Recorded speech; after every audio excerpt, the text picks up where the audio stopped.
Download everybody who just joined. Thank you so much for coming to our second ever workshop on through the Smiley Artist Alliance. We have Amber Eswani with us today. She's a great friend of mine. She's on our core team, and she's going to be leading a workshop on film pre-production. A lot of great things to understand how film really works behind the scenes. And I will hand it over to her to introduce herself, and let's begin. Hello everyone, Yalimla. Thank you for joining us today. I'm so excited to teach you guys all about film pre-production. This is a great opportunity to learn how to organize and plan for a short documentary shoot or short film production. So let's get into it.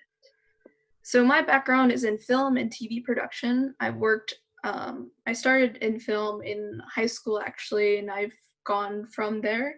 I've done independent film, documentaries. I worked for PBS, Showtime, NBC.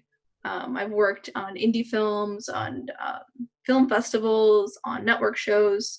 So I have a good breadth of knowledge on different types of production. This is specifically for short film and doc production. So this is an example of a short documentary clip from a documentary I made called Vulture Fest.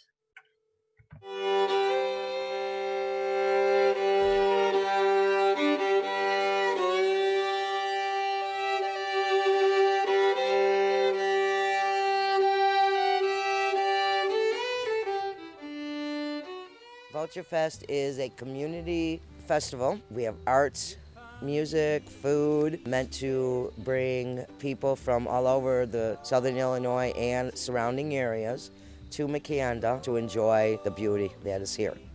And of course, have fun. Well, we generally have 200 to 500 vultures. When we first started the festival, they were floating around this valley at this time because they get here just in time for hunting season. So a lot of deer get wounded and wander up into the hills and die, and are able to feed a population of a couple hundred vultures for several months. This is the 13th year. So segments, documentary segments, how to start. So you find a topic to do your documentary on. You research current events or topics that interest you. For this one, I had heard about Vulture Fest while I was in college, and it was just a very interesting topic because they had a whole festival about a bird that is seen as the bird of prey and eats dead animals and all of that. They celebrated here, and I just thought it was a nice flip on the image of a vulture. So make sure you're really into the topic and you feel like a story can be made from it, whether it be a person, event, or place. Talk to people and find out about more interesting things going on near you or in another state. Once you pick a topic, figure out what it's about. Where and when did it all begin? Who started and why? And how does this affect the community, state, nation, or world at large? And if you don't know the answers to these questions, these are good things to think about when you're interviewing the person for the topic. The angle of the story. Figure out what angle you want to approach the topic from. What do you want your audience to take away from the segment? What do you want them to learn? Is your angle wide or narrow enough to fit all the information you need in the allotted time? So let's say you're doing something about the coronavirus. As an example, if there's a very specific thing like, let's say how it affects poor communities, and narrow in on the subject you want to cover, like environmental racism. Like recently, there was like a collapse of a building and it affected so many people. So someone might do a documentary on that. But if you just do something about coronavirus, it might be too wide and there's so many things you could cover. So make sure you have a specific thing you want to cover. Will you have a host or a narrator? So a host is someone that is in the documentary and interviewing the interviewer on screen, and also kind of like a quirky or just a person that like guides you through the film. A narrator is more of a person that talks over the subject, like you just hear their voice and they're like soothing and they take you from scene to scene. And also think again, why should your audience care about this topic? Why do you care about it? For your interviewees, Figure out who you want to talk to about the topic and how to contact them.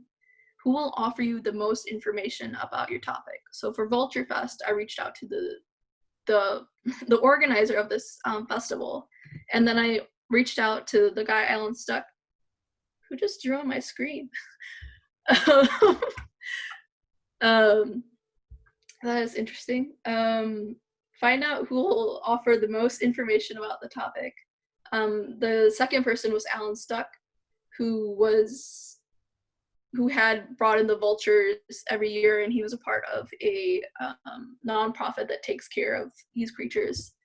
What is their email or phone number? For that one, I went straight to the source. I went to those people and I asked them. It was like in a small town, and people were pretty close, so it was easy to get in contact. In other cases, when I've like reached out to bands, you have to research their website and what who's their PR, who's their band manager, and reach out to those people and see if they'd be interested. Do you have a point of contact? Is there someone that you know that knows that person?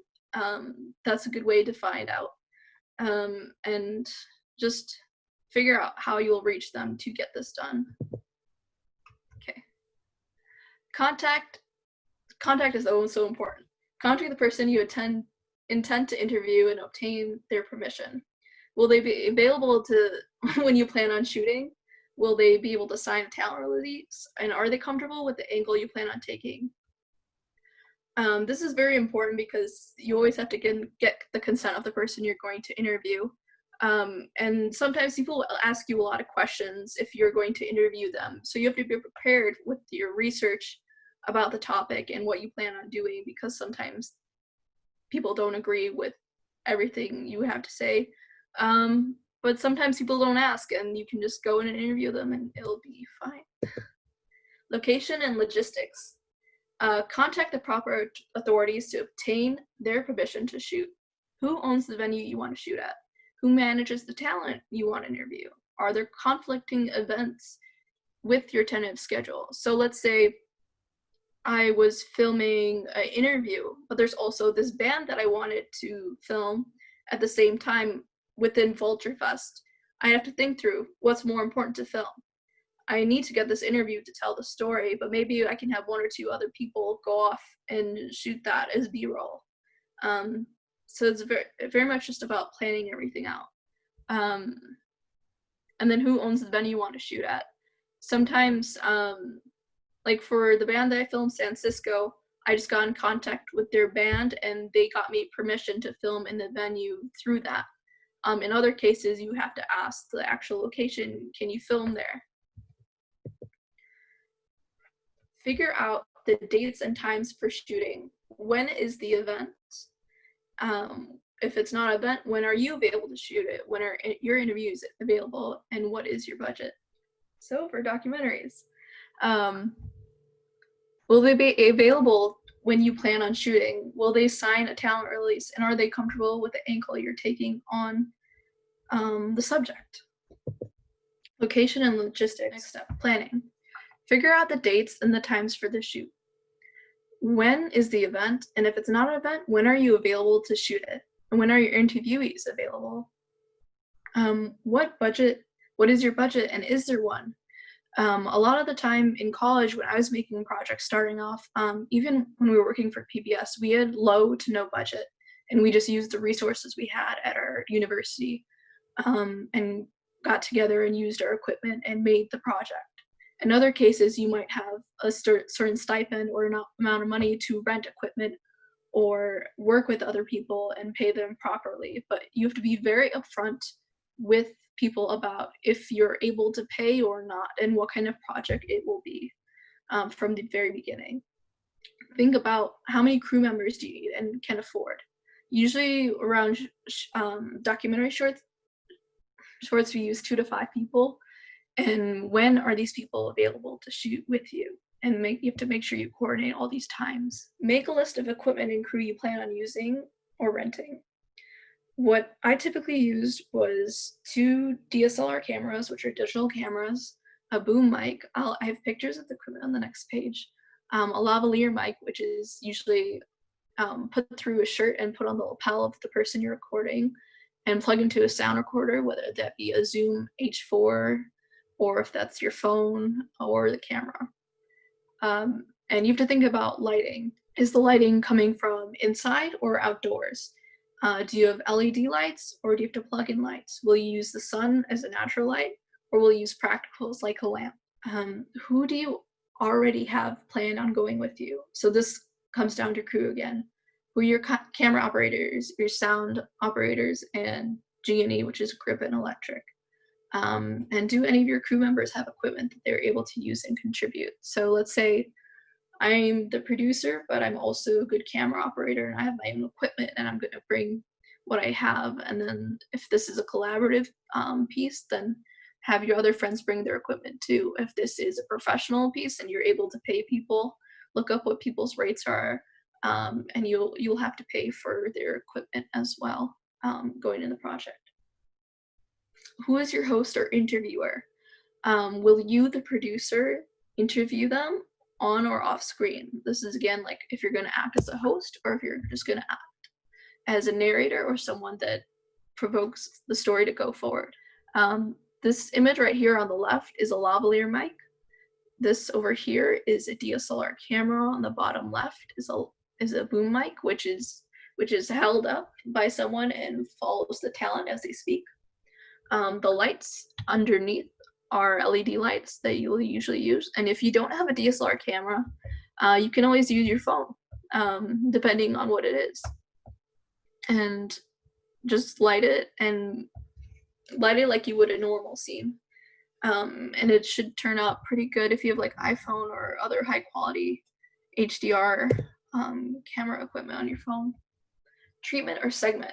Put together your research and what your angle is on the subject into a short outline. So this is like where all the information comes together. This is your schedule, what questions you'll ask, what the subject is, and what coverage you need to get throughout the day so you know the plan, and this is something you can share with the rest of your team of what's going to happen so they know all the details. So my example is arrive at Squirrel Fest at 1 and then start setting up for the interview. And then you start the interview. So you need time to set up lighting and cameras and everything. And then you need to get B-roll of what the footage is of what's going on. Confirmation is super important.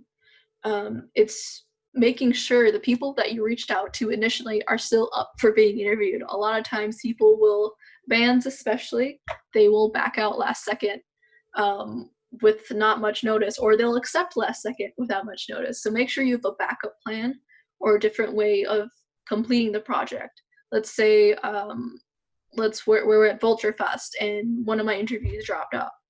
Maybe I'll like go up to one of the bands after they perform and ask if they're interested in being interviewed, or I'll ask someone that is that has a booth that if they want to be interviewed about Vulture Fest and like how long they've been a part of it and what they think of it and how it brings together the community. And you also have to think about what questions you're going to ask them during the interview. This is very important to figure out what the story you're telling is going to be overall. Films. So let's jump into the narrative section. Short films. Here is a trailer of my short film, Fuzzy Legs, that I created for y'all to watch.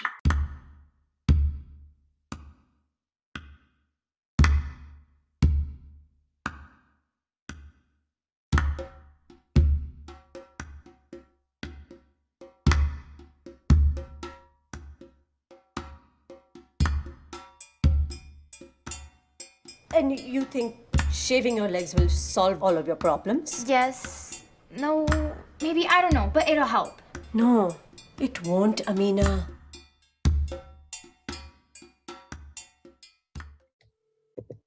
So that was a short film I made in 2018 with like the biggest crew I've ever had. But that's something I wrote, directed, and co-produced through a program called Free Spirit Media, where they supplied the resources for me to make this project. So when you're starting off with a narrative project, think about, do you know someone that has a script or a story that they want to tell and bring to life? that already exist in the world and you can collaborate with them? If so, then go ahead and work with them. If not, then you have to make a story of your own. Research comes up again in making a story.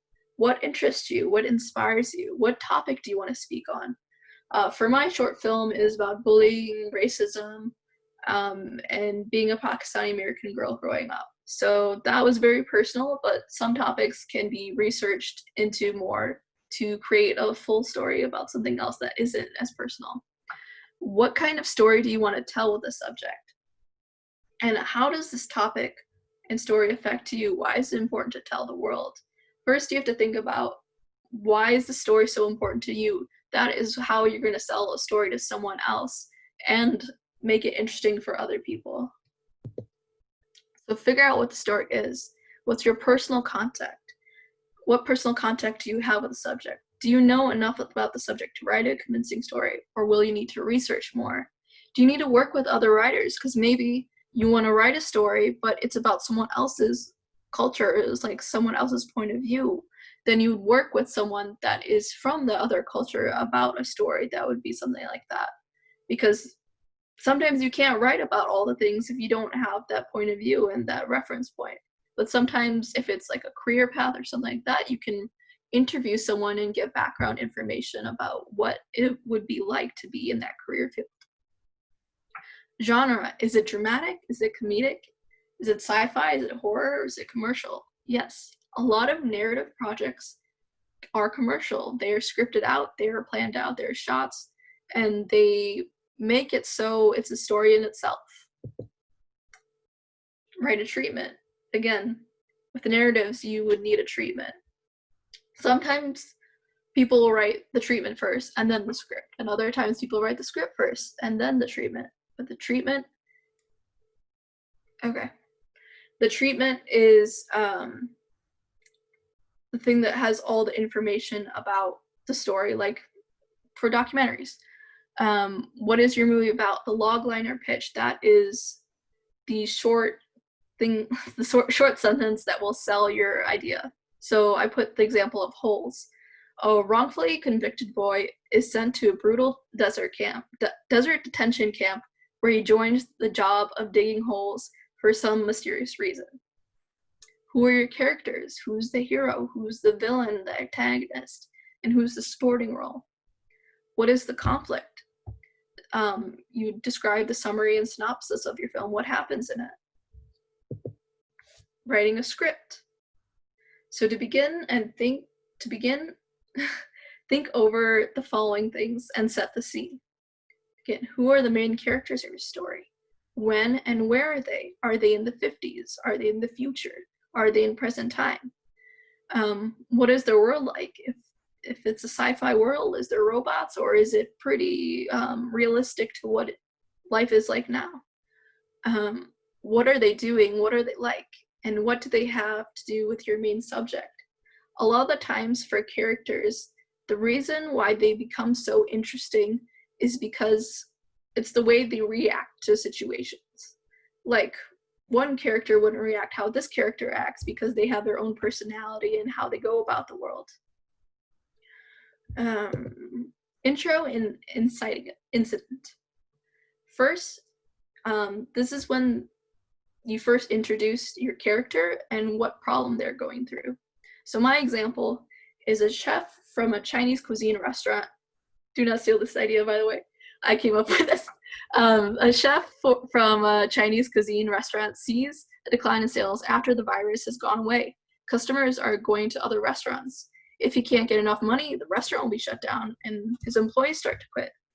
And then the inciting event is the chef sees a cooking contest poster and thinks if he participates in the contest, it will solve all his concerns, or at least for the time being.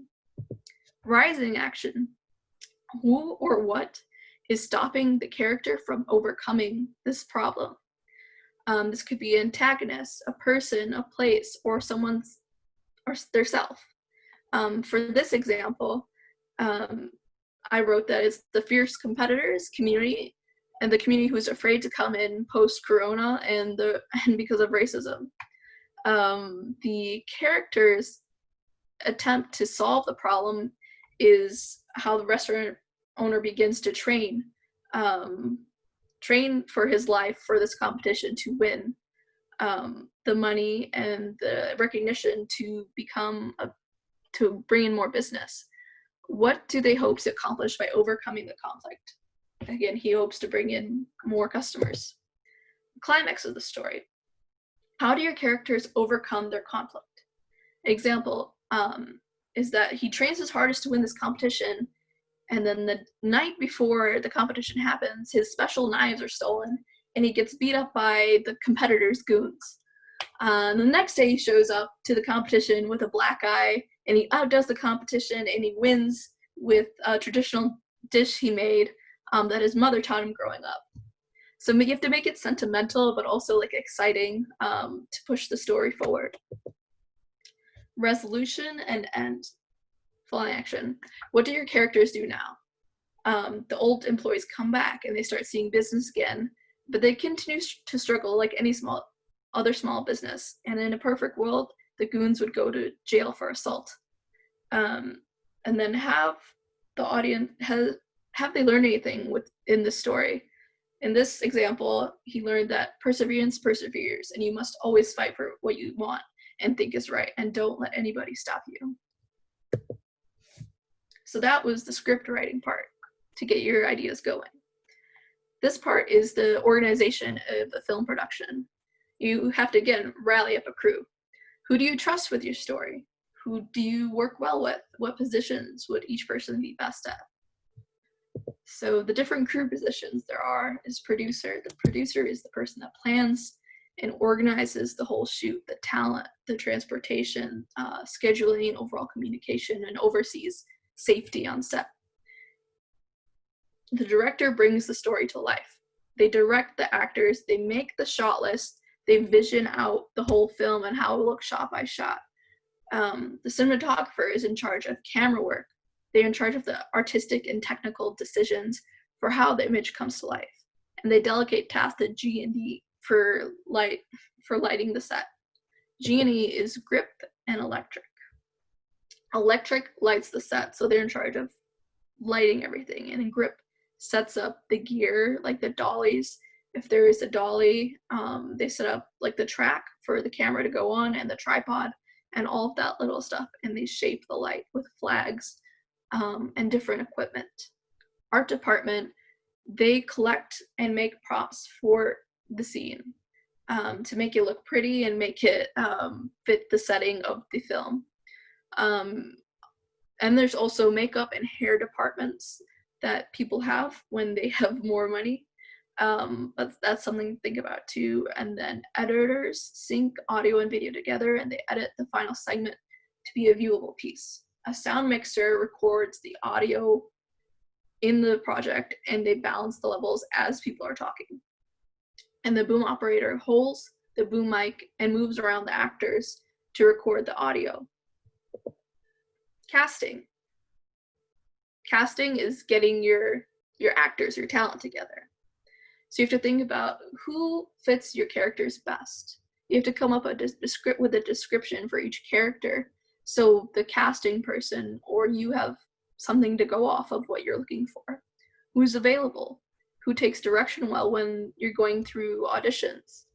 And who do you work well with? Maybe you know someone that's an actor that you've been wanting to work with for a while, and you can reach out to them and see how they do. Plan it out. Figure out when and where you want to shoot. Are you shooting on location, or would a studio be better? Do you have permission to shoot there? You have to, for locations, for bigger productions, there's separate locations team, and they go out and ask people for permission to film on their property. If it's in your own house in Chicago, you can do that. Or someone you know is okay with you shooting there, you sign a release for that as well. In other states, like California and New York, you need permits to even film in your own house. So you have to look up those logistics for your area. Do certain scenes require specific time of day? If you're on low budget and you need to film a night scene, you can't do that during the day, you have to do it at night. If you're doing a day scene, you do that during the day. If you had more money and you're filming at night, you could light the outside of your window to make it look like it was day. And then when are your cast and crew available to shoot? So if it's an indie project, you'd probably be shooting on the weekends when people are free. But if you're working and paying everyone the right amount, you could work during the week, and they work as like independent contractors. So another part of pre-production is creating a storyboard and a shot list. And usually the director does this, or whoever is in charge of putting the creative energy forward in the project. What camera angles do you want to use? How do you want the camera to move? Do you want it to be a static shot? Do you want to be moving? Do you want to follow the character as they walk down the scene? Do you want to zoom out? And then where do you want your characters in relation to the frame? Like, do you want it over the shoulder? Do you want it close up on their face? Here's an example of a shot list from my own film. So usually it goes from the scene. So scene 1, and usually it's alphabetical. So it'll be scene 1, shot A, scene 2, shot A, scene 2, shot B. Location, exterior. EXT means exterior, and INT means interior. Middle school. And then frame is wide shot. And then low angle, the camera angle is low angle, and the camera movement is static. And the description of the scene is, it's the establishing environment in front of the school entrance. And this is just more description of how a shot list would look like. So scene 1, shot A, low angle, wide of Waldo standing next to Wizard's desk. Storyboard. This is an example from the movie Ali of a storyboard that they have. So they have, a storyboard is basically just every shot that you want that's described in the shot list, but with visuals, so it's easier to plan out. A lot of times you might not be able to afford a storyboard artist, so you would just do stick figures or whatever you can draw out. It's best to have it planned out as well as you can before you shoot, so you know how everything will go and you're not wasting anyone's time on the day of the shoot. For documentaries, it's more like go, go, go, and like these are the ideas for the shots I want, and you'll have examples of shots. But storyboarding for a film and planning out the shot list is very crucial to telling the story fully. And then this is an example of a shooting schedule. You have the date, the time, the scene, the shot, the location, cast, costumes, what they're wearing, the crew, who's on the crew, what equipment you need. And then this is a more professional example of that. So this is from my film, and we have the different camera setups all the way here on the left, and it's scene 2, interior day, and we said it's going to take a total of 2.5 hours, so we have to plan out how long each scene will take to film. So we've set up 1, wide shot, static, what lens, what camera, the elements of what's happening in the shot and how long it will take to do that shot. So this is on the more professional end. If you are lower budget or you're starting out, you won't have to have this many details. You'll just do what you can. But it's good to have it planned as well as you can. And then this is for if you're pitching your idea to someone for grants or for money or for anything in general, like to get funding. So you prepare a presentation. The log line that I mentioned, the treatment, will be there, your elevator pitch of what the story is and the topic of it and why it's important to you and your audience. And you have to say who your target audience is and provide a mood board with inspirations of color and imagery of what it will look like. And you break down the production needs. Well, how much does this sound like it will take to do? What's the price for the equipment, the cast, the crew, the locations, and how much is that all together? And then who you are and who's on your team already to make this a wonderful production that they want to fund. And pitching tips. Be confident, speak loud and clear, be articulate. If you're not a producer or business type, get with someone on your team that is to help pitch that and get the funding that you need. And the more you have planned again or research, the better your pitch will be and more likely to win or to get the funding that you need to move forward with your project. This is the time for questions. If you have any questions that you'd like to ask, you can put it in the comment box and I will get to that. But here is a little thing you can do to help move your mind and work on your own project in the future. So look up your favorite film on IMDb or online and look up the log lines, the summary, the characters, their scripts, and see how the story flows and see what kind of details they put into the story. And then start brainstorming to come up with ideas of your own projects. Yeah. Does anyone have any questions? Can see. Hi, Amber. Great talk. Thank you.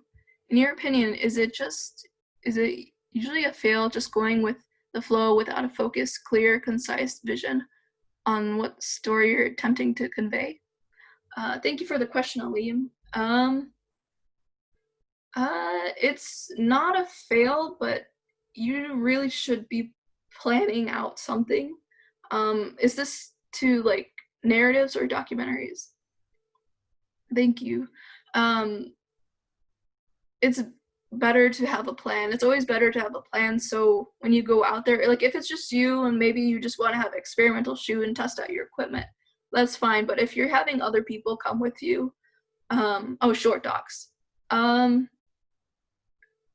Yeah, you should still have a plan. So like, let's say I was shooting Vulture Fest, I'd have ideas of what was going on. Like, there's gonna be these bands and we're gonna want coverage of close-ups and wide shots of this band, or they're vultures and we'll want these kind of shots.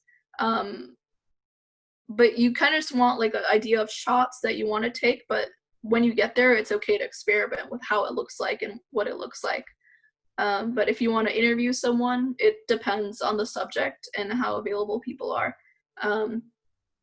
You can go and interview someone on the street. You have to make sure you get a talent release sign so they're okay with you using their likeliness and image. But sometimes that might not be the best person to cover the topic. It might just be like a blurb you can use in the project. I hope that helps answer your question, Aline. Thank you, Manira. Thank you, Shokat. Are you able to recommend any service, Shahrukh? Are you able to recommend any services that could help with production logistics or finding talent? Production logistics. Finding talent, I know Backstage is for actors, to find actors. But usually, like, you would find a talent agency if you have the money and see if you can work with someone that's a casting agent and look up people in your area that do it locally. And if you can't, then like for casting, you come up with your own casting poster and write the description of the characters of what you're looking for and have a set time for when the casting auditions are. Production logistics, you can connect with a producer or someone else that will help bring your creative vision to life. So we have Slack, as Shaquille just mentioned, where you can connect with other artists that are interested in working in your area and making projects with you, and that's a good place to go. But I'm trying to think if there's any other thing. Oh, Facebook groups are a good place to look in your area. So like if you are, like say I'm a director and I have this great idea, I don't have a team or I don't know anyone, I'll look up Facebook groups and let's say there's like Chicago production assistants, that's something I'm a part of. Sometimes you'll post there and you'll find people that are still interested in the industry and say, I have this idea, would anyone be willing to work with me or talk more about this project? So it's just about reaching out to your community and what's nearby, and also using our Slack group. Thank you, Aline. Awesome. Thank you, Shahrukh. Does anyone else have any other questions?